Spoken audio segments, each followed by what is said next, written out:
अस्सलाम वालेकुम class. Next हमारा टॉपिक है पॉइंट ग्रुप इंट्रोडक्शन। हम लोगों ने अभी तक सारे सिमेट्री एलिमेंट्स देख लिए हैं और उनके साथ एग्जांपल्स भी कर ली हैं कि किसी भी मॉलिक्यूल में हम किस तरह से सिमेट्री एलिमेंट्स को फाइंड आउट कर सकते हैं, किस तरह से उनको कैलकुलेट कर सकते हैं और किस तरह से हम बता सकते हैं कि कोई मॉलिक्यूल सिमेट्रिकल है या नहीं है। तो नेक्स्ट हम देखते हैं पॉइंट ग्रुप। तो पॉइंट ग्रुप को स्टार्ट करने से पहले हमें पता होना चाहिए कि मॉलिक्यूल्स को हम दो कैटेगरीज में क्लासिफाई करते हैं। एक है हाई सिमेट्री मॉलिक्यूल्स और सेकंड वन है low symmetry molecules. High symmetry molecules जिनमें बहुत सारे सिमेट्री एलिमेंट्स प्रेजेंट है और लो में जिसमें बहुत कम सिमेट्री एलिमेंट्स प्रेजेंट है। तो उस तरह उस बेसिस पे हम लोग बता सकते हैं कि मॉलिक्यूल जो है वो हाईली सिमेट्रिकल है या हमारे पास उसमें सिमेट्री जो है वो लेस है या कम सिमेट्री प्रेजेंट है। तो हम लोग देखते हैं कि जितने सिमेट्री एलिमेंट्स हैं, जितने सिमेट्री ऑपरेशंस हैं, उनको हम डिफरेंट ग्रुप्स में क्लासिफाई करते हैं और उन ग्रुप्स को हम कहते हैं पॉइंट ग्रुप्स। मतलब जितने हम अपनी इजीनेस के लिए, अपनी कन्वीनियंस के लिए हम क्या करते हैं कि मॉलिक्यूल्स को डिफरेंट ग्रुप्स में क्लासिफाई कर देते हैं on the basis of their symmetry. जितने सिमेट्री उनमें सिमेट्री जितनी प्रेजेंट है या जितने सिमेट्री एलिमेंट्स प्रेजेंट हैं, उनकी बेसिस पे फिर हम उनको डिफरेंट ग्रुप्स में क्लासिफाई कर देते हैं। जैसे हम लोगों ने बहुत डिफरेंट मॉलिक्यूल्स देखे थे, उनमें सिमेट्री एलिमेंट्स प्रेजेंट थे, तो उन्हीं सिमेट्री एलिमेंट्स की बेसिस पे हम उन्हें डिफरेंट ग्रुप्स में क्लासिफाई कर देंगे। जैसे हमने सबसे पहले देखा था वाटर मॉलिक्यूल, जो बिल्कुल स्टार्टिंग वाले लेक्चर्स में, लेक्चर सेकंड में या थर्ड में हमने देखा था। तो वाटर मॉलिक्यूल में हमने देखा था कि क्या क्या चीज़ प्रेजेंट होती है। एक आइडेंटिटी हर मॉलिक्यूल में प्रेजेंट होती है, तो वाटर मॉलिक्यूल में भी आइडेंटिटी प्रेजेंट होती है। इसके अलावा अगर हम एक्सिस ऑफ रोटेशन देखें तो एक्सिस ऑफ रोटेशन इसमें C2 प्रेजेंट था। हम लोगों ने देखा था कि इसमें हमारे पास जो प्रिंसिपल एक्सिस है वो ये प्रिंसिपल एक्सिस है और यहाँ पर मॉलिक्यूल जो है वो रोटेट करता है इस एक्सिस में, ये प्रिंसिपल एक्सिस है। तो यहाँ पर रोटेशन प्रेजेंट थी, C2 रोटेशन। उसके बाद हमने देखा कि इसमें मिरर प्लेन, हमने मिरर रख के देखा तो मिरर प्लेन जो था वो इसमें सिग्मा भी प्रेजेंट था। हमने दोनों प्रिंसिपल जो एक्सिस है उसके पैरेलल रख के दोनों प्लेन हमने देखे, तो दोनों सिग्मा भी प्रेजेंट थे इसमें, लेकिन सिग्मा एच प्रेजेंट नहीं था। उसके बाद हमने देखा कि इसमें हमारे पास इन्वर्जन सेंटर भी प्रेजेंट नहीं है। फिर हमारे पास इसमें और कोई सिमेट्री एलिमेंट भी प्रेजेंट नहीं था। तो ये वाला जो मॉलिक्यूल है इसमें सिर्फ टोटल सिमेट्री एलिमेंट्स यही 3 हैं। फिर उसके बाद हम लोगों ने अमोनिया का मॉलिक्यूल देखा था। तो अमोनिया के मॉलिक्यूल में हमारे पास आइडेंटिटी प्रेजेंट थी, इसके अलावा C3 रोटेशन थी। हमने जब एक्सिस ऑफ रोटेशन चेक किया तो C3 था। उसके बाद हम लोगों ने इसमें देखा कि इसमें प्लेन ऑफ सिमेट्री प्रेजेंट थे, 3 प्लेन ऑफ सिमेट्री प्रेजेंट थे। उसके बाद हम लोगों ने इसमें देखा कि इसमें कोई इन्वर्जन सेंटर प्रेजेंट है, तो कोई इन्वर्जन सेंटर प्रेजेंट नहीं था। हमने देखा कि इसमें कोई इम्प्रॉपर रोटेशन है, वो इम्प्रॉपर रोटेशन भी नहीं थी।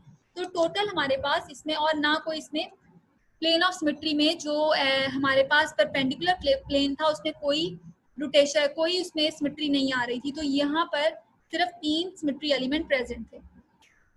फिर हम लोगों ने देखा हमारे पास BF3 मॉलिक्यूल था, इसमें हमने देखा था आइडेंटिटी प्रेजेंट है। फिर इसमें 2 रोटेशंस थी, एक C3 थी और दूसरी C2 थी। जो प्रिंसिपल एक्सिस है वो कहाँ पर था, वो C3 पर था, क्योंकि ये मिनिमम एंगल था। और रोटेशन इसमें आप देख सकते हैं कि C2 रोटेशन कम रोटेशन है, नंबर अगर देखिए ना 2 कम है 3 ज़्यादा है। तो हम लोग इसको कहते हैं जहाँ पर मिनिमम एंगल और मैक्सिमम रोटेशन हो। ठीक है, मिनिमम एंगल का मतलब है कि इन दोनों में से एंगल किसका मिनिमम है, एंगल 120, C3 का एंगल जो है मिनिमम है और रोटेशन मैक्सिमम किसकी है, 3 इसकी। ठीक है, रोटेशन भी इसी की मैक्सिमम है और एंगल भी इसी का मिनिमम है। तो ये प्रिंसिपल एक्सिस होगा। अगर हमारे पास किसी मॉलिक्यूल में एक से ज़्यादा symmetry element, axis of rotation एक से ज़्यादा प्रेजेंट है, तो जिसमें कम हमारे पास रोटेशन होगी और कम एंगल होगा और मैक्सिमम रोटेशन होगी, वो प्रिंसिपल एक्सिस होता है। तो इसमें प्रिंसिपल एक्सिस कौन सा है, C3 प्रिंसिपल एक्सिस है। फिर इसमें हमने देखा था सिग्मा बी भी प्रेजेंट होता है और सिग्मा एच भी प्रेजेंट होता है। फिर इसमें इन्वर्जन सेंटर नहीं प्रेजेंट। ठीक है, आप लोग इधर से देख के अंदाजा लगा सकते हैं कि यहाँ पर फ्लोरीन है, लेकिन इसके अगर हम लोग ऑपोजिट डायरेक्शन में देखें तो फ्लोरीन नहीं है, इसकी ऑपोजिट डायरेक्शन में देखें या ऑपोजिट कोऑर्डिनेट में देखें तो कोई फ्लोरीन प्रेजेंट नहीं है। इसी तरह ऊपर वाले के ऑपोजिट कोऑर्डिनेट में देखें तो कोई फ्लोरीन प्रेजेंट नहीं है, इसका मतलब है इसमें इन्वर्जन सेंटर नहीं है। फिर अगर हम इसकी इम्प्रॉपर रोटेशन देखें तो इसमें इम्प्रॉपर रोटेशन भी नहीं है। तो टोटल इसमें सिमेट्री एलिमेंट सिर्फ यही है। फिर नेक्स्ट हम लोग देखते हैं डाइक्लोरोइथीन में। डाइक्लोरोइथीन में हमने देखा आइडेंटिटी प्रेजेंट है, फिर आप लोगों को मैंने बताया भी था कि किस तरह से इसको कैलकुलेट करना है। फिर आप लोगों ने मुझे एग्जांपल्स भी सेंड की थी, तो उसमें एग्जांपल में आप लोगों ने इसको बता दिया था कि कौन कौन से सिमेट्री एलिमेंट इसमें प्रेजेंट होते हैं। जैसे इसमें हमने देखा कि C2 प्रेजेंट होती है। C2 कहाँ पे प्रेजेंट होता है? C2 हम लोगों ने देखा था कि इस क्लोरीन से अगर हम फिक्स कर दें इस क्लोरीन तक, तो यहाँ पर अगर हम इसे रोटेट करें तो ये हाइड्रोजन को रिप्लेस कर लेगा और हमारे पास दोबारा से जो पोजीशन है वो इक्विवेलेंट आ जाएगी। इसी तरह अगर हम इस हाइड्रोजन को फिक्स कर दें तो ये क्लोरीन एक दूसरे को रिप्लेस कर लेंगे और दोबारा से पोजीशन इक्विवेलेंट आ जाएगी। तो यहाँ पर C2 रोटेशन प्रेजेंट थी, हमने देखा। उसके बाद इसमें सिग्मा B प्रेजेंट है, ठीक है, फिर सिग्मा H प्रेजेंट है और हमारे पास इसमें S2 रोटेशन प्रेजेंट थी। प्रॉपर रोटेशन भी हमने इसकी करके देखी थी।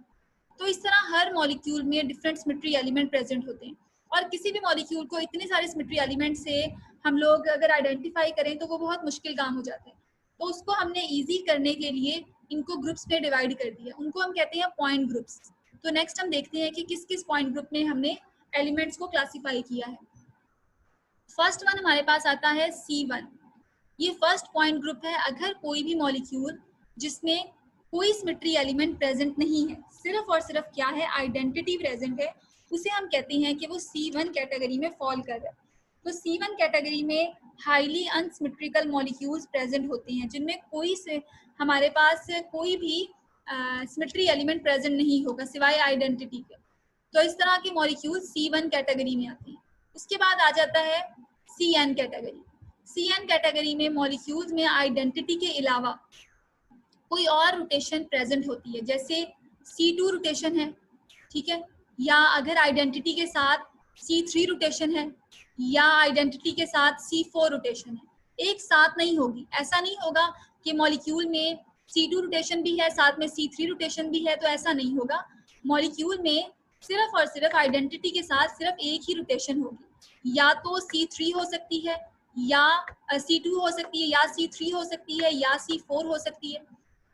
आइडेंटिटी के साथ सिर्फ एक ही रोटेशन होगी, उसके अलावा और कोई रोटेशन नहीं होगी। तो CN कैटेगरी हमारे पास 2 टाइप्स की होती है। एक होती है CNV कैटेगरी जिसमें हमारे पास C2 रोटेशन के साथ साथ सिग्मा V प्रेजेंट होगा, या C3 रोटेशन के साथ साथ सिग्मा V प्रेजेंट होगा, या C4 रोटेशन के साथ साथ सिग्मा V प्रेजेंट होगा, ठीक है। इसमें इसके अलावा सिग्मा H नहीं होगा। और रोटेशन भी आप लोगों ने ये बात याद रखनी है कि एक्सिस ऑफ रोटेशन भी सिर्फ एक ही होगा। C2 के साथ सिग्मा V है, ये नहीं होगा कि C2 के साथ C में C3 भी है C4 भी है तो फिर वो CNV में नहीं आएगा।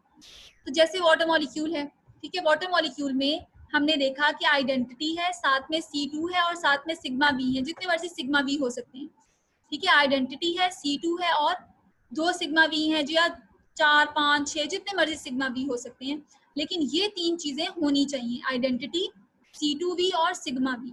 तो इस तरह के मॉलिक्यूल जो है वो CNV कैटेगरी में आते हैं।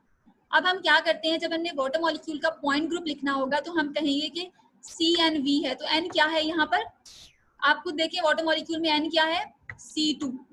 तो ये जो किस कैटेगरी में आया, CNV में। इसका हम पॉइंट ग्रुप अगर लिखें तो आएगा C2V, क्योंकि यहाँ पर जो N है वो यहाँ पर है 2, ठीक है।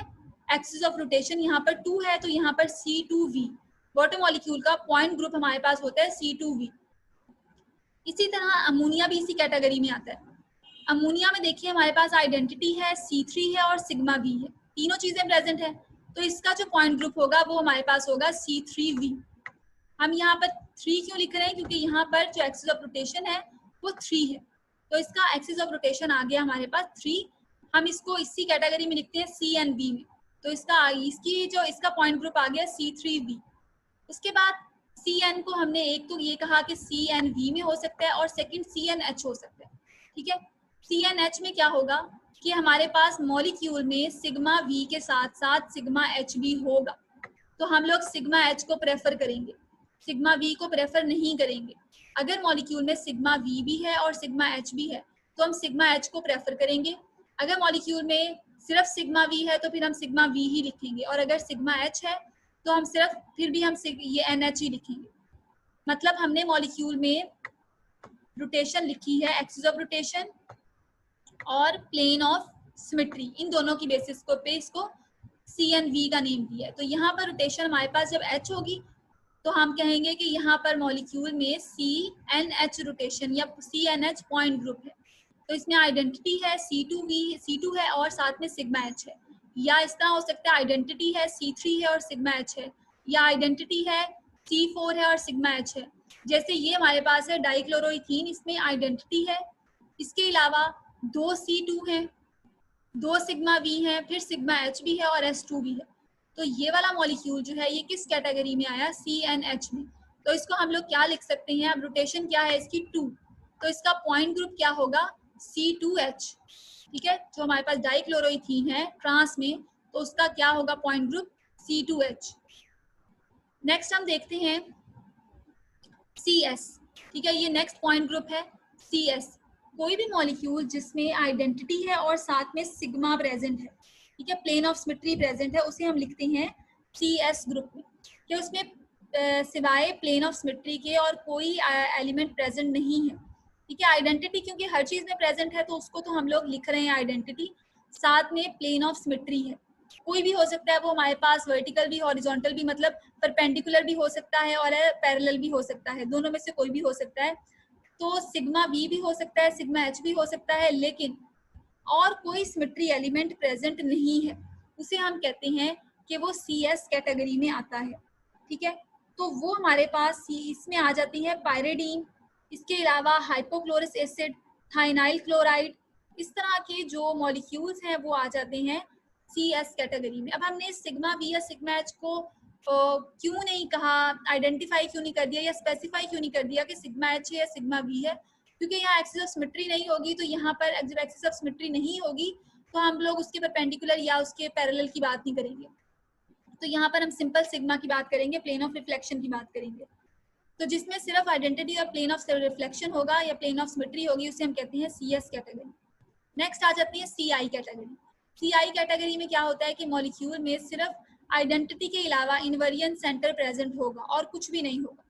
ठीक है, अगर मॉलिक्यूल में इनवेरिएंट सेंटर प्रेजेंट है तो इसका मतलब है वो CI कैटेगरी में आ रहे हैं। अगर मॉलिक्यूल में हमारे पास सिग्मा प्रेजेंट है तो CS कैटेगरी में आ रही हैं। तो यहाँ पर जो इनवेरिएंट सेंटर है वो बहुत कम मॉलिक्यूल्स होते हैं जो CI कैटेगरी में फॉल करते हैं, जैसे 1,2 डाइब्रोमो, 1,2 डाइक्लोरोइथीन, ये बिलोंग करता है CI ग्रुप से।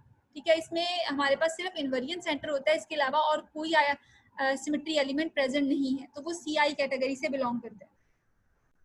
उसके बाद नेक्स्ट आ जाते हैं हम DN में। अच्छा, कुछ मॉलिक्यूल्स ऐसे भी तो होते हैं, हमने पीछे देखा, जैसे हमारे पास BF3 है, ठीक है, और भी बहुत सारे बेंजीन है, या बहुत सारे ऐसे मॉलिक्यूल्स होते हैं जिसमें C2 के अलावा और रोटेशंस भी होती हैं। ठीक है, हमने देखा ना कि अगर कोई एक रोटेशन होगी, जैसे अब आप लोगों को यहाँ पर नजर आ रहा था CNV में कि सिर्फ एक ही रोटेशन थी, ये CNV है ना, इसमें एक हम C2 की बात करते थे या C3 की एक रोटेशन की बात करते थे। CNH में भी एक ही रोटेशन की बात कर रहे हैं, एक्सिस ऑफ रोटेशन आप यहाँ देख रहे हैं, या C2 है या C3 है। तो अब एक से ज्यादा रोटेशंस भी होती हैं, उसे हम लिखते हैं DN कैटेगरी में। कि अगर यहाँ पर CN में हमारे पास C3 है, C4 है, C5 है, C6 है, कोई भी है, एक सिमेट्री यहाँ पर प्रेजेंट है, ठीक है, CN, और उसके परपेंडिकुलर में C2 रोटेशंस प्रेजेंट है। मतलब हमारे पास कोई मॉलिक्यूल है जिसमें यहाँ पर कोई C3 या C4 कुछ भी आ रहा है, उसके परपेंडिकुलर में C2 रोटेशन आ रही है, तो उसे हम लोग लिखते हैं कि वो DN कैटेगरी में है। जिस तरह से CN कैटेगरी दो पार्ट्स में डिवाइड की हुई थी हमने, CNV में और CNH में, इसी तरह DN को भी हम लोग दो कैटेगरीज में डिवाइड करते हैं, DNH और DND। तो पहले हम DND देख लेते हैं। अब जब हम लोगों को पता है कि जब हम लोग कहते हैं कि परपेंडिकुलर में कोई दो C2 बाइसेक्ट कर रहे हैं, तो तब वहां पर हम सिग्मा V को रिप्लेस कर देते हैं सिग्मा D से। तो यहाँ पर हम लोग सिग्मा D लिखेंगे तो वो DNV नहीं होगा, यहाँ पर जैसे ये CNV था ना, तो यहाँ पर DND होगा। तो आइडेंटिटी है CN है हमारे पास, और उसके परपेंडिकुलर में C2 रोटेशंस होंगी, तो हम लोग उसको कहते हैं कि ये हमारे पास DND ग्रुप होगा। जैसे D2D, D3D, D4D कोई भी हो सकता है। और हम लोगों ने रोटेशन इसको देखना है, ये जो रोटेशन होगी ना, हमने इन दोनों इस रोटेशन को देखना है, हमने C2 को नहीं देखना। ठीक है, हमने हायर रोटेशन को देखना है, जो भी इसमें हायर रोटेशन होगी हम उसकी बात करेंगे DND। उसके बाद आ जाते हैं DNH ग्रुप। तो DNH ग्रुप में क्या होगा, सेम वही होगा कि आइडेंटिटी है CN है, उसके परपेंडिकुलर में हमारे पास क्या है, C2 रोटेशंस हैं, और यहाँ पर सिग्मा H होगा, ठीक है, सिग्मा H भी प्रेजेंट होगा। जब सिग्मा H होगा तो हम यहाँ पर कहते हैं कि वो D एंड B कैटेगरी में आती है। हम उसको लिखते हैं जैसे D2H हो गया, D3H हो गया, D4H हो गया, ठीक है। तो यहाँ पर जैसे बेंजीन का केस है तो वो यहाँ D6H होगा, ठीक है। इसी तरह से फॉस्फोरस पेंटाफ्लोराइड है तो वो D3H हो जाएगा, इस कैटेगरी में आ जाएगा। अब ये तो नॉर्मल पॉइंट ग्रुप थे, ठीक है, ये नॉर्मल पॉइंट ग्रुप थे, इनको हम कहते हैं कि नॉर्मल पॉइंट ग्रुप्स हैं। अब दो स्पेशल पॉइंट ग्रुप्स भी होते हैं, उन पॉइंट ग्रुप्स को हम लोग कहते हैं कि वो स्पेसिफिक मॉलिक्यूल्स हैं जिनके लिए वो पॉइंट ग्रुप्स यूज होते हैं, या हम उन पॉइंट ग्रुप्स को उनमें यूज करते हैं। तो दो पॉइंट ग्रुप जो है स्पेशल, वो एक है TD पॉइंट ग्रुप और सेकेंड वन हमारे पास है OH पॉइंट ग्रुप। तो TD पॉइंट ग्रुप क्या है, जितने टेट्राहेड्रल या टेट्राहेड्रॉन मॉलिक्यूल्स हैं उनमें TD पॉइंट ग्रुप होता है, ठीक है। इसमें जो सिमेट्री एलिमेंट्स प्रेजेंट होते हैं TD ग्रुप में वो कौन कौन से होते हैं, उसमें 3 S4 होने चाहिए, ठीक है। इसके अलावा 3 C2 रोटेशन होनी चाहिए, 4 C3 रोटेशन होनी चाहिए और 6 प्लेन ऑफ सिमेट्री होने चाहिए। तो इस तरह के मॉलिक्यूल, जैसे हमने मीथेन का मॉलिक्यूल किया था, मीथेन का हम लोगों ने रोटेशन करके देखी थी, तो ये TD ग्रुप में आता है। मीथेन जितने टेट्राहेड्रल मॉलिक्यूल है वो सारे TD में आते हैं। उसके बाद सेकंड हमारे पास जो स्पेशल पॉइंट ग्रुप है वो है OH। जितने ऑक्टाहेड्रल मॉलिक्यूल्स हैं वो सारे के सारे इसी ग्रुप में OH ग्रुप में आते हैं, OH पॉइंट ग्रुप में आते हैं। तो इसमें कौन कौन से सिमेट्री एलिमेंट प्रेजेंट होते हैं, इसमें 3 S4 रोटेशंस होती हैं, या 3 S4 जो इम्प्रॉपर रोटेशंस हैं 3 S4 होती हैं। इसके अलावा 3 C2 रोटेशंस होती हैं। एक चीज इसमें एक्स्ट्रा होती है वहां से टेट्राहेड्रल मॉलिक्यूल से, वो क्या है कि इसमें 3 C4 रोटेशंस भी होती हैं। वहां पर C4 रोटेशन नहीं थी टेट्राहेड्रल मॉलिक्यूल्स में, तो यहाँ पर 3 C4 रोटेशंस होती हैं। इसके अलावा 4 हमारे पास S6 रोटेशंस भी होती हैं। जैसे इम्प्रॉपर एक S4 था, इसके अलावा इसमें improper axis of rotation S6 भी होती हैं। फिर हमारे पास 6 C2 रोटेशंस होती हैं और 4 C3 रोटेशंस होती हैं। तो इसमें इतने सारे वो होते हैं, सिमेट्री एलिमेंट प्रेजेंट होते हैं। तो ये टोटल सिमेट्री पॉइंट ग्रुप्स थे जिनमें हम लोग क्लासिफाई करते हैं मॉलिक्यूल्स को, कि हम फौरन से देख के बता देते हैं। जैसे वाटर मॉलिक्यूल का हम लोग बता देते हैं कि वो C2V पॉइंट ग्रुप से बिलोंग करता है, या अमोनिया जो है C3V पॉइंट ग्रुप से बिलोंग करता है। इस तरह डिफरेंट मॉलिक्यूल जो हैं वो डिफरेंट पॉइंट ग्रुप से बिलोंग करते हैं। तो अब आप लोगों ने करना क्या होगा, जितने भी आप लोगों ने सिमेट्री एलिमेंट्स निकाले हैं उन सब सिमेट्री एलिमेंट्स को आप लोगों ने उनके पॉइंट ग्रुप्स निकालने होंगे, उन सारे मॉलिक्यूल्स के पॉइंट ग्रुप्स निकालने होंगे। फॉर एग्जांपल आपको एक वाटर मॉलिक्यूल का दिया जाता है कि वाटर मॉलिक्यूल का आप लोग पॉइंट ग्रुप निकालें, तो आप लोगों ने क्या करना है कि सबसे पहले उसकी रोटेशन चेक करनी है।